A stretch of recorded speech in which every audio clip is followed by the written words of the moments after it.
Et l'on poursuit avec vous, Arnaud Levaux. Merci d'avoir accepté notre invitation. Vous êtes membre de l'Observatoire Asie de la Fondation Jean Jaurès et enseignant à Paris-Dauphine. Alors, Jimmy Lai, jugé pour crime contre la sécurité nationale, il l'avait dit avant son arrestation en août 2020. Cette loi sur la sécurité nationale, je le cite, imposée par Pékin en 2020, sonnera le glas pour Hong Kong. C'est l'analyse que vous faites également ? C'est une analyse qui est partagée par beaucoup d'observateurs de la situation hongkongaise, surtout que cette loi sur la sécurité nationale à Hong Kong, c'est le dernier acte d'une longue série de mesures qui ont été prises par les autorités hongkongaises et chinoises pour permettre à Pékin de prendre la main de manière plus ferme sur le territoire. Donc cette loi qui a été adoptée en 2020 est sans doute l'acte final de cette reprise en main des autorités chinoises, en gardant toutefois à l'esprit que le chef de l'exécutif hongkongais, John Lee, a déclaré il y a quelques jours que Hong Kong se doterait également d'une loi sur la sécurité nationale, ce qui rajoutera sans doute un peu plus de complexité pour toutes les personnes qui auraient des voix discordantes. Jimmy Lai, qui demain donc sera devant ses juges après 3 ans de prison, pourquoi aujourd'hui ? Et puis, qui pour le défendre ? 3 juges nommés par le gouvernement, ce n'est plus donc l'avocat qu'il avait choisi, ce célèbre avocat des droits de l'homme britannique. Est-ce que c'est une parodie de procès ? Alors, le procès aura lieu. Par contre, le vrai sujet, c'est la longueur de la procédure, aussi bien pour Jimmy Lai que pour les 47 militants qui ont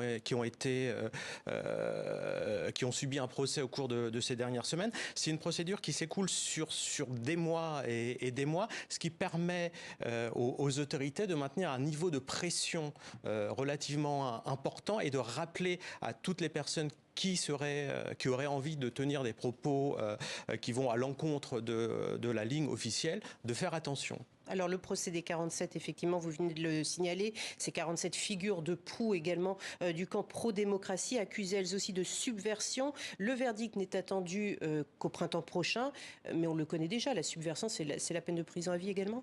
Alors je ne sais pas exactement quelle sera la décision finale.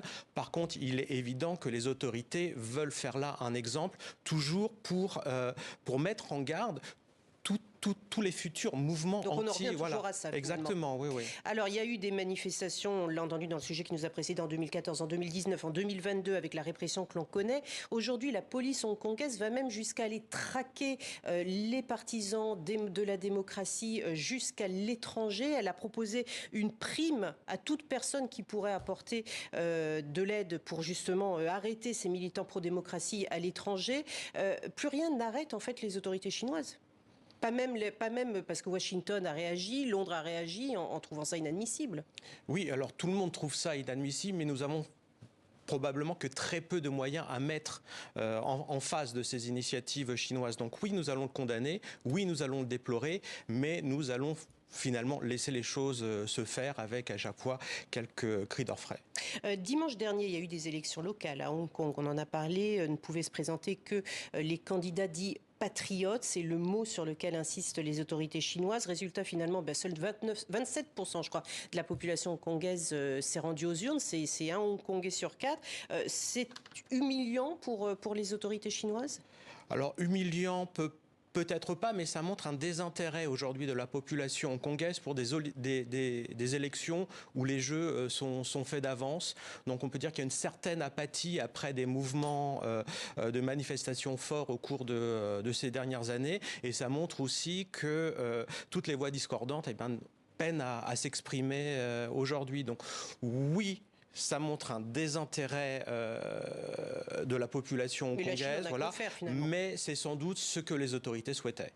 Alors il y a des disparitions également qui continuent en Chine aussi. 2 derniers exemples en date, il y a une journaliste du quotidien hongkongais South China Morning Post, il y a eu 2 militantes féministes également chinoises. Il n'y a aucun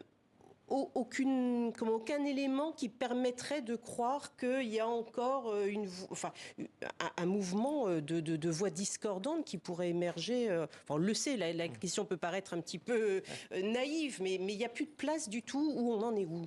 Alors, les voix discordantes existent toujours, mais elles s'expriment aujourd'hui essentiellement depuis l'étranger. Oui. Voilà. Ce qui arrange aussi les autorités chinoises, parce qu'un point qui a été reproché à Jimmy Lai, c'est que son groupe de presse publiait en langue chinoise.